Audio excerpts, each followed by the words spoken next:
Hey everyone, just making a quick video here on how to fabricate a small round fish into two fillets. So I've got a branzino here, which is a sea bass from the Mediterranean, which is a small round fish. It's been eviscerated, so the guts and so forth have already been removed, and otherwise it's a whole fish. And so what I'm going to do is using a fillet knife, and a fillet knife is looks a lot like a boning knife, but usually has some flex to it. This one's a little stiff, which I prefer for when I'm doing something like this. So if I were doing a large flatfish or something like that, I'd probably want a more flexible one. Or if I was doing a larger round fish, I might either use a more flexible one or even a scimitar, one of the big ones, to do something similar to what I'm going to do here with this fish. So the fillets, of course, are on both sides of the fish, run up to just above the head here, and are on both sides. And there's a gill plate that's behind the gill here. If I lift that up. So there's a gill here, and behind it there's a bone in this that kind of has a U-shaped here that is associated right in the same area as this side fin. And so what I want to do is I'm going to make a cut to remove the head where I go behind that gill plate. I do it at an angle toward the top of the head so I catch as much of that fillet as possible, and disconnect this all the way underneath the fin here. So to do that, I'm just going to cut straight through, and again cut all the way down to the bottom. So I've got this one side disconnected, and I just stop when I hit the backbone. If I turn it over and I do the same thing, it kind of looks the opposite because I've turned the fish over, but I'm again cutting up into the head here and then disconnecting on the bottom. And then once I've done that on both sides, I just turn my knife straight and hit the back of it. And I just tap up near the thicker part of the blade. You don't want to do this down by the point so you don't cut yourself. And that should cut through the backbone so that we can remove this head. And it's still got a little bit of the viscera on there.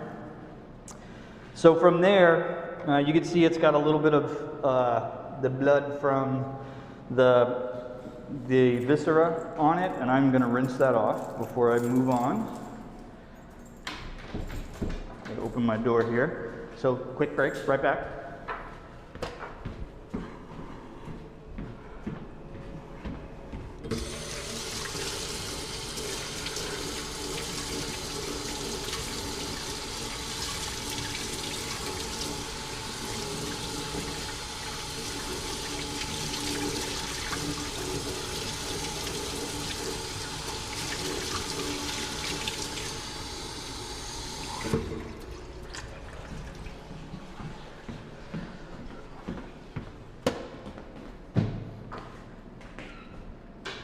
Okay, so I'm sorry about that. So I just rinsed off some of that blood there. There's still a little bit, but I got most of it off. So what I'm going to do now, the backbone is right here, and what I want to do really is run this knife right above the backbone and cut through the rib bones that are underneath here and remove one side of this fillet. And to do that with my offhand, which is always critical to make sure you know what you're doing with your offhand and where the fingers are and so forth so you do not get cut, I'm going to take my thumb and lift up the belly so I don't cut it. And I'm going to put my fingers just on the back of the fillet here so they're protected. And I know where they are so the knife that's sticking out on the other side doesn't cut them. And then when I do the other side, I'm going to do almost the opposite. And then I'm going to lift the belly up with my fingers, and I'll put my thumb on the back of the fish. I'm not trying to lift up the fillet as I'm cutting. I'll leave it right where it is. I can tell where I am with my knife, and that tells me all I need to know. I want to feel that I'm on top of the backbone, and I angle slightly down to it when I'm cutting. That tells me I'm in the right place, and then I'll just feel myself cutting through the rib bones. So again, I'll look for where that backbone is, cut in, and I'm doing this up near the edge of the cutting board toward me so that I can keep my hand flat, because I really want to keep this knife nice and level. If I angle this way or this way, I'm going to start cutting probably into fins, which is going to leave some bones on there. So again, I'm lifting up that belly, staying right on top of that backbone. Once I get through that eviscerated section, I usually just kind of switch my grip and just put my hand on top of the front. And again, keep that knife angled slightly down so I stay on top of those backbones. And that's one fillet. It's still got all the rib bones. You can see where that bloodline is on there. We'll clean that up afterward. And you can see I'm on top of the backbone here as I cut that fillet off. This fish is not scaled. If it was scaled already, then I wouldn't have scales coming off as I'm cutting it. So I'm going to do the same thing, and again, my grip's a little different. I'm using my thumb to lift up the belly, and I'm just going right on top of that backbone.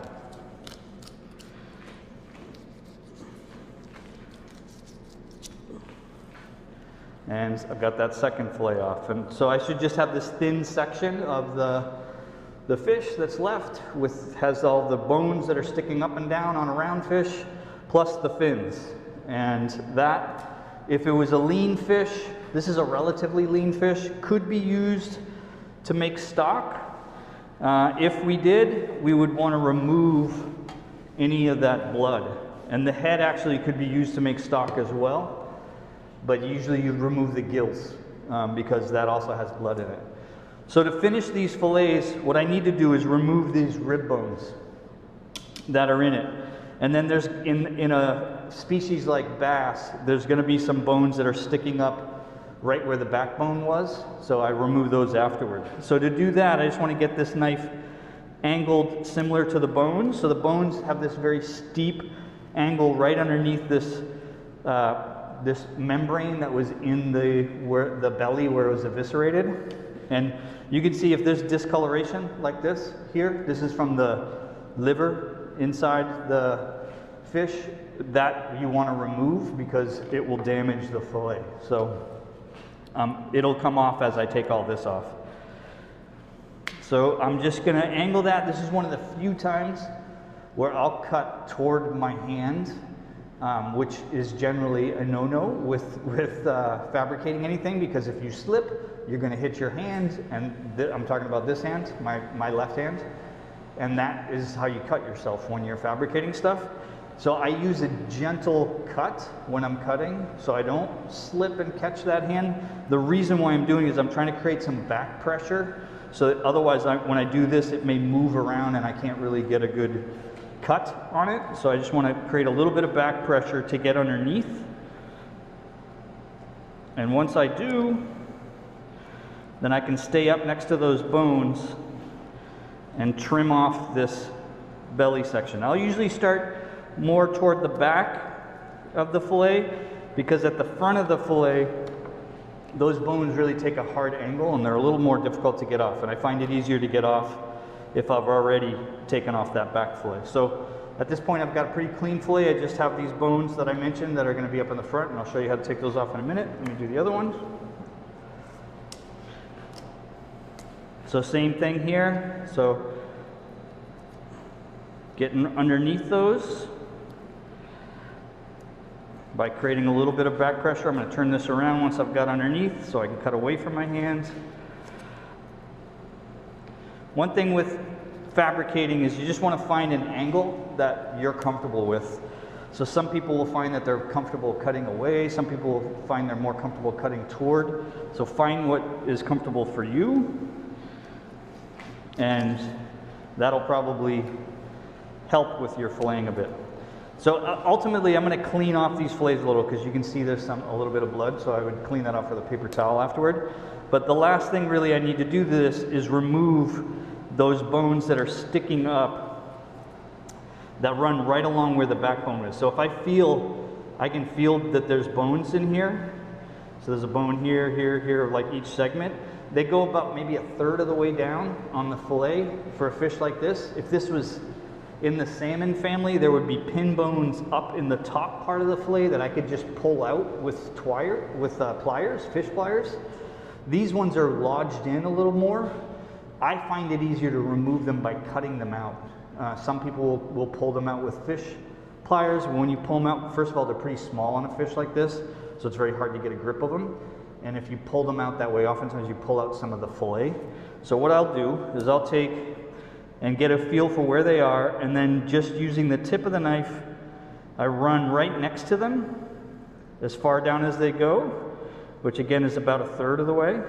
And I'm cutting lightly again so that I just cut through the fillet but not through the skin. And then I grab the end of it and pull it up and pull that section out. And that leaves a fillet that doesn't have any bones in it. It's got a little gap in that top section. But otherwise, we've got just a fillet that needs to have the blood cleaned off it a little bit. And if this had been scaled, then I would probably leave the skin on and cook it so you have nice crisp skin. Branzino has really nice crisp skin. So let me set that aside. I'm going to do the same thing to this. Feel for those bones. I just want to feel how far down they go. And cut on a little angle so I stay right next to them on both sides. And then I'll lift that fillet up so I can get a hang of that piece, pull it back, and if it doesn't disconnect on its own, just cut it off. And so that's also been removed. So at this point, since this does have the skin on it, I can see there's a little bit of bones right here for one, so let me remove that. I'm going to take the skin off so you can see how you do that. So to remove the skin, you want to do it right up at the edge of your cutting board, for one thing. Now I'll just take my finger and hold the very end of the skin down so I've got a good grip on it, and then kind of take the fillet knife and go down until you hit the skin and then start flattening out. And so I'll cut down and flatten so that I stay on top of that skin. And now notice my hand is off the cutting board, and so I can keep it flat. I can keep this right up against the skin. If I was doing this over here, I couldn't. So it's important to do it at the edge of the cutting board.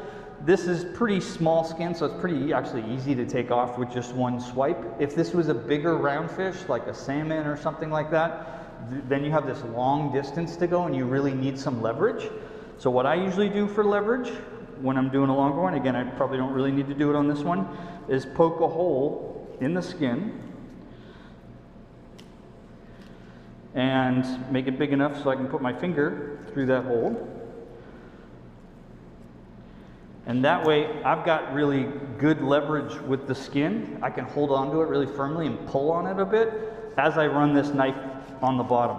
And it'll just pull that skin right off. And we should be keeping all the fillet here and not leaving fillet on the skin. So one more time on that. Up on the edge of the board, use my finger to hold it down, start, flatten out. So I get a section of this disconnected, poke a hole, make it big enough for my finger, and then pushing this hand down so it stays up against the skin, pulling the skin a little bit, and then just moving the knife back and forth will make your knife run right along the skin. I'm also angling slightly toward the skin. And again, I get the fillet and I just get the skin. So that's how you turn a whole round fish into 2 skinless fillets.